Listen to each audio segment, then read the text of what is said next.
Hi, this is Lakshman Dota. Welcome to my channel LT Ideas. Stay tuned channel మటుకు మార్చకండి. నేను ఈ రోజు చెప్పబోయే టాపిక్ నోటా. నోటా యొక్క హిస్టరీ ఏంటి, దాని అడ్వాంటేజెస్ ఏంటి, డిసడ్వాంటేజెస్ ఏంటి, నోటాను సరిగ్గా ఇంప్లిమెంట్ చేస్తే ఉన్న ప్రయోజనాలు ఏంటి అనేవి నేను ఈ రోజు మీకు చెప్పబోతున్నాను. ఒక చిన్న ఎగ్జాంపుల్ లో మీకు నోటా గురించి చెప్తాను. భారతదేశం రాజధాని ఏంటి అని అంటే option A Hyderabad, option B Chennai, option C Bengaluru and option D none of the above. ప్రతి ఒక్కరి సమాధానం none of the above. None of the above అంటేనే నోటా. అలాగే ఎలక్షన్ కమిషన్ వాళ్ళు పైన ఉన్నటువంటి అభ్యర్థుల్ని తిరస్కరిస్తున్నట్టు, వాళ్ళకి ఆ అభ్యర్థులు ఇష్టం లేకపోతే నోటాకు ఓటు వేయించి అని చెప్పేసి మొట్టమొదటిసారిగా 2009లో సుప్రీంకోర్టుకి తన యొక్క ఆదేశాలను చెప్పింది. అయితే అప్పుడు ఉన్నటువంటి ప్రభుత్వాలు ప్రతిపక్ష నోటాను తీవ్రంగా వ్యతిరేకించాయి. నోటా వస్తే ఓటింగ్ చీలిపోతుంది, దానివల్ల చాలా నష్టాలు ఉన్నాయని చెప్పి దాన్ని తీవ్రంగా వ్యతిరేకించింది. కానీ అప్పుడు ఉన్నటువంటి పౌర హక్కుల సంస్థ అయినటువంటి పియుసి అగెన్స్ట్ గా పిటిషన్ దాఖలు చేసింది. ఈ అన్నింటినీ పరిశీలించిన తర్వాత 2013 సెప్టెంబర్ 27వ తారీఖున మొట్టమొదటిసారిగా నోటాని ఈవీఎం మిషన్ లో పెట్టుకోవచ్చు అని చెప్పేసి సుప్రీంకోర్టు తమ యొక్క ఆదేశాలని ఎలక్షన్ కమిషన్ కు జారీ చేసింది. అప్పటి నుంచి నోటా అనేది అమల్లోకి రావడం జరిగింది.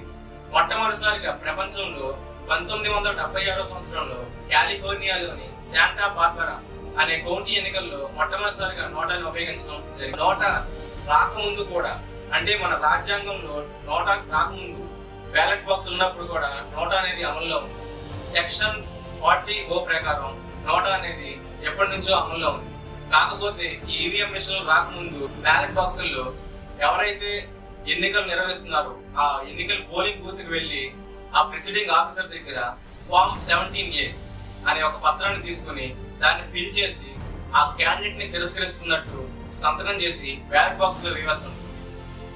తర్వాత ఓట్లు లెక్కింగ్ కార్యక్రమంలో నోటాకి ఎన్ని ఓట్లు వచ్చాయి, ప్రత్యర్థికి ఎన్ని ఓట్లు వచ్చాయి, తర్వాత వేరే వ్యక్తికి ఎన్ని ఓట్లు వచ్చాయి, ఇవన్నీ మనకి తెలియడం జరుగుతుంది. అలాగే ప్రపంచ దేశాల్లో చాలా చోట్ల నోటా అనేది ఎప్పటి నుంచో అమల్లో ఉంది. America, Spain, Sweden, Greece, Russia, Bangladesh లాంటి దేశాల్లో నోటాని ఎప్పటి నుంచో అమల్లో ఉంది. మొట్టమొదటిసారిగా నోటా పేరిట కొన్ని పార్టీలు కూడా పుట్టుకొచ్చాయి. 2009లో బ్రిటన్ ఎన్నికలలో ఎన్నికల సంఘం దగ్గర నోటా అనే ఒక పార్టీ ఉందని నమోదైంది. తర్వాత నోటా పేరిట అభ్యర్థులు కూడా ఎన్నికల్లో పోటీ చేయడం కూడా జరిగింది.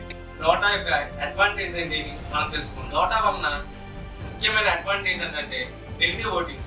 నెగిటివ్ ఓటింగ్ జరగకుండా జరుగుతుంది. నెగిటివ్ ఓటింగ్ అంటే ఫర్ ఎగ్జాంపుల్ చాలా మంది ఎన్నికలకి దూరంగా ఉంటారు. మనం చూసుకుంటే 100 మందిలో 70% మాత్రమే ఓట్లు వేయడం జరుగుతుంది. అంటే 30 మందికి ఓటింగ్ చాలా దూరంగా ఉంటారు. దానివల్ల ఏంటంటే వాళ్ళ ఓటుని ఎవరైనా వేరే పార్టీ వాళ్ళు లేకపోతే ఎవరైనా కానీ నెగిటివ్ ఓటింగ్ అంటే వాళ్ళు రాకపోయినా వాళ్ళ కేసులు ఓటింగ్ వేయడం జరుగుతుంది.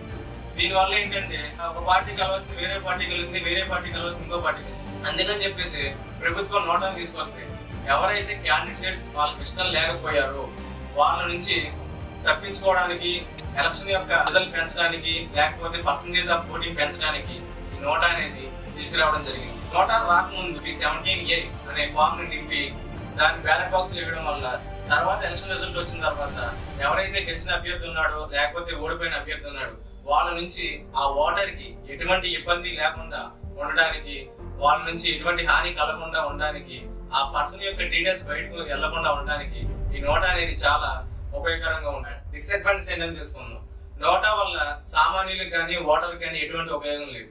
ఫర్ ఎగ్జాంపుల్ ఒక 100 ఓట్లు ఉన్నాయి అనుకోండి, దానిలో పార్టీ ఏకి 30 ఓట్లు, పార్టీ బికి 20 ఓట్లు అండ్ నోటాకి 50 ఓట్లు పడినాయి అనుకోండి. అత్యధికంగా నోటాకి 50 ఓట్లు పడినాయి. కానీ ఏం చేస్తారంటే ఆ 50 ఓట్లు పడిన నోటాని ఒక డస్ట్బిన్ లో చెత్త పడేసినట్టు తీసి పడేస్తారు. ఎవరైతే party A and party B ఉన్నాయో వీళ్ళ మధ్య ఎంత అయితే ఓటింగ్స్ ఉన్నాయో వాళ్ళనే పరిగణలోకి తీసుకుంటారు. పార్టీ ఏకి 30 ఓట్లు, పార్టీ బికి 20 ఓట్లు వచ్చింది. పార్టీ ఏని విన్నర్ గా నిర్ణయిస్తారు. దీనివల్ల నోటాకు వచ్చిన ఓట్లు ఉపయోగం లేకుండా పోతున్నాయి. అలాగే చాలా మంది నోటా పేరిట రకరకాల చోట్ల చాలా క్యాంపెయిన్స్ కూడా చేయడం జరుగుతుంది.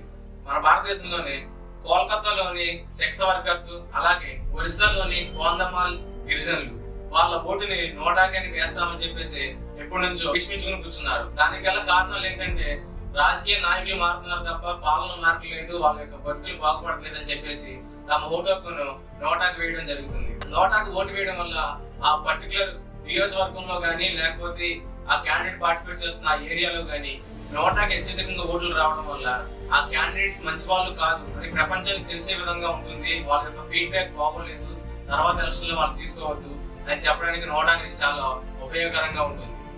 నోటాని సరిగ్గా ఇంప్లిమెంట్ చేస్తే అది సామాన్యుల పాలిట ఒక బ్రహ్మాస్త్రం అవుతుంది.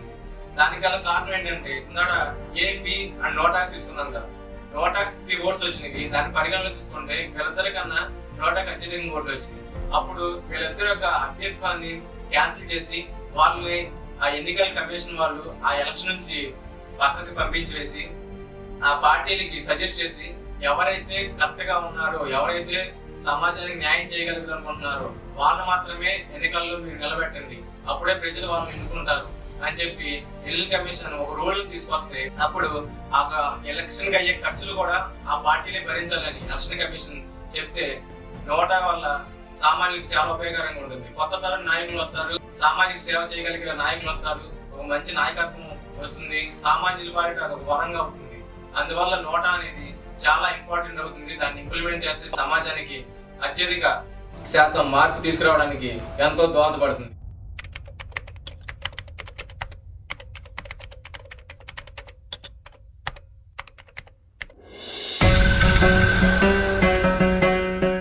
వీడియోని షేర్ చేయండి, లైక్ చేయండి, మా ఛానల్ సబ్స్క్రైబ్ చేయండి.